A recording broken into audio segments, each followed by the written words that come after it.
Faut-il être sous les projecteurs pour être heureux? On ne parle pas des 15 minutes de célébrité qu'Andy Warhol garantit à chacun au cours d'une vie, mais de cette course effrénée pour sortir de l'anonymat qui commence parfois au berceau. La Suisse n'est pas épargnée. Le week-end dernier, dans une station des Alpes vaudoises, au lieu de dévaler les pistes, des centaines d'enfants participaient à un casting géant. Bernard Hémaud a tenté de comprendre. Reportage. La famille Guiguer est une famille normale et nombreuse. 4 filles de 7 mois à 12 ans. Les 4 vont vivre une folle expérience, participer à un casting géant. Les flashs crépitent, le temps du shooting, elles vont se transformer en stars en herbe. T'es contente? Vous aimeriez que vos enfants deviennent des stars?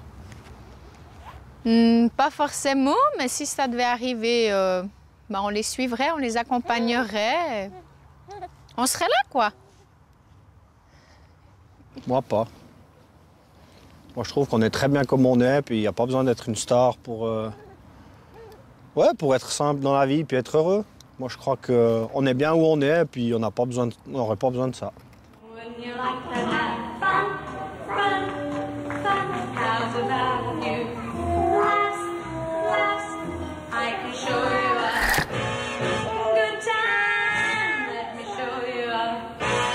Célèbre ou pas célèbre? That is the question. Aux États-Unis, pas de limite. Le sommet d'une mini-célébrité, devenir une mini-miss. Sans doute en premier lieu un rêve de parents. On a toujours rêvé de gloire. Vanessa Paradis, 7 ans, à l'école des fans. Et sur notre télévision, sous les projecteurs, les petits animateurs. Chez nous, même si on est loin des excès des minimis, la célébrité n'attend pas le nombre des années. À peine né, on est déjà sous les projecteurs, mis en lumière en concurrence avec d'autres. Qui sera le plus beau bébé? Pour sa 6e édition, le concours Tendresse a reçu 816 candidatures. C'est Matt qui a été choisi. Il a tellement plu que la semaine suivante, c'est le bébé qui mettait ses parents en lumière. Mais pourquoi avoir envoyé cette photo? Pour le prix, qui est un week-end à Gstad? C'est vraiment du hasard. C'est une voisine de mes parents qui m'a encouragée à le faire depuis que Matt est né, en fait. Et puis, voilà, les mois ont passé. J'ai jamais vraiment pris attention à ça. Et au mois de novembre dernier, j'ai vu l'annonce dans l'Illustré pour le concours de ce bébé. Et on a envoyé cette photo par Internet. On n'imagine jamais qu'on va gagner un concours quand on sait qu'il y a, je crois, 800 photos qui ont été envoyées. C'est énorme. Si on voulait faire de cet enfant une petite star, qu'est-ce que vous en penseriez? Alors, c'est pas mon truc, non. Je préfère courir dans la forêt avec mon petit Matt plutôt que d'aller courir les castings, ouais. Mais, enfin, voilà. Chacun est libre de faire ce qu'il a envie avec son enfant, mais c'est vrai que moi, je privilégie de passer du temps avec lui. Il n'y en a déjà pas beaucoup, donc voilà. Et Matt s'amuse de tout ça? Oh, Matt, il adore les gens. Donc, lui, plus il voit du monde, plus il est content. On se rend compte que ce concours est apprécié, on se rend compte aussi que ça fait du bien, que ça apporte un petit peu de fraîcheur. Et puis les gens nous sont reconnaissants, on a beaucoup de retours sur ces sujets, de gens qui sont touchés aussi, qu'on fasse l'effort de présenter aussi une facette du monde un petit peu plus positive, un petit peu plus réjouissante, un peu plus fraîche, et puis qui véhicule un profond espoir. Retour chez la famille Guiguer. L'événement approche, Amélie et Jessica cherchent la meilleure tenue pour séduire le jury. Qu'est-ce qui a bien pu amener Fabienne et Daniel à se lancer dans cette voie? Au noir peut-être, ou brun, ou... C'est ma femme qui a entendu à la radio une annonce comme quoi un casting se faisait de 0 à 12 ans. Alors ça tombait bien puisque nos 4 filles sont dans cette tranche d'âge. Puis c'était l'idée de faire ça en famille et puis de participer tous ensemble à une activité. Tu veux jouer? Bah, tu joueras. Amélie jouera pas. On verra si elle passe la première sélection. Amélie Mais bien sûr qu'on l'espère. Bon, après, il faut pas non plus en faire des petites starlettes. Et puis, on veut pas aller dans le sens des mini-miss ou de quoi que ce soit. Là, c'est vraiment... du tout, alors. Faut qu'elles s'éclatent, qu'elles prennent plaisir, nous aussi. Et puis, profiter de cette opportunité. Et puis, voilà. On va pas non plus faire un drame si elles sont pas prises. Ben, elles auront fait un petit bout, déjà. Oui, c'est à toi, chouchou. Je me réjouis d'y aller, ça va être une bonne expérience. J'aime bien prendre la pause. Puis j'aime bien qu'on fasse des photos. Puis si une de tes sœurs était prise, et par toi, par exemple, tu le vivrais comment? Bah, c'est pas grave. T'es sûr?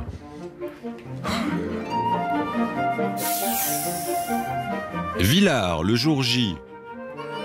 Des centaines d'enfants, des familles en quête de rêve vont tenter de passer ces éliminatoires.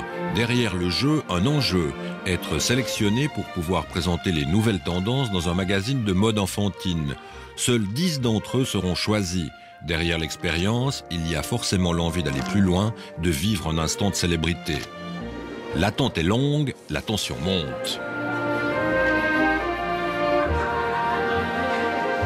Richard Blatt est le maître de cérémonie. C'est lui qui a eu l'idée de ce plus grand casting d'enfants de Suisse.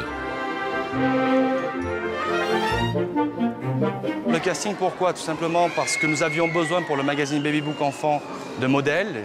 L'objectif pour nous, c'est de trouver vraiment les enfants qui vont correspondre aux nouvelles tendances printemps-été. Et très clairement, ce genre de type d'événement fait aussi parler de nous pour le magazine. Pourquoi un tel succès? J'explique par le nouveau fait de société que sont les téléréalités et les nouvelles stars. Donc les médias dont vous faites partie ont contribué. Donc on est dans un fait de société aujourd'hui. Et donc c'est clair qu'on attire par le biais de ce casting, qui est la 4e édition pour le magazine Baby Book Enfant. Et cette année est un gros succès, donc ça attire énormément de monde de toute la Suisse. Enfin, cette fois on y est, comme dans les coulisses de la Fashion Week. Coiffeur, maquilleur, photographe, caméraman, il ne manque plus que Karl Lagerfeld. Lilou, Lilou.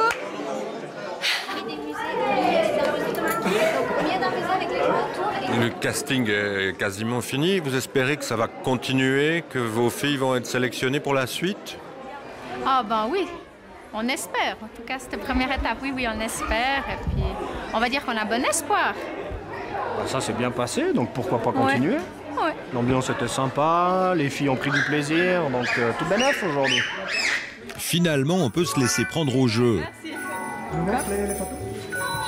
T'enlèves tes doigts, tu regardes le monsieur. Regarde le monsieur. T'es bête, vraiment. Fais un sourire. Certains sont plus à l'aise que d'autres. Y a-t-il un danger à exposer ses enfants aux chimères du glamour, de la gloire? Pour le président du jury, aucun problème, juste une distraction innocente.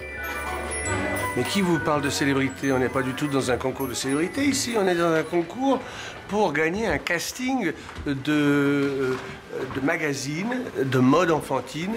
Et les 10 gagnants sur 600 concurrents vont pouvoir participer à un shooting de mode. Mais il n'est pas question de célébrité.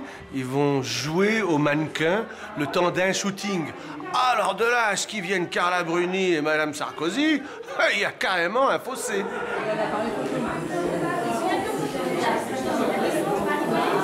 C'est vrai que dans les sociétés occidentales un peu gâtées, on oublie que dans certains pays, on meurt avant de vivre. Et que la compétition, la guerre, la bataille pour vivre, pour survivre, ça commence au berceau. Alors ici, on parle de compétition, de vouloir gagner, etc. Bon, c'est tout à fait bon enfant par rapport à la vraie vie. Le phénomène a commencé dans les années 70. Les publicitaires recrutaient des enfants et il y avait déjà foule lors des sélections. Les familles fréquentaient déjà les castings. Aujourd'hui, les projecteurs attirent toujours les parents et les enfants, comme la lumière les papillons, mais à une plus grande échelle.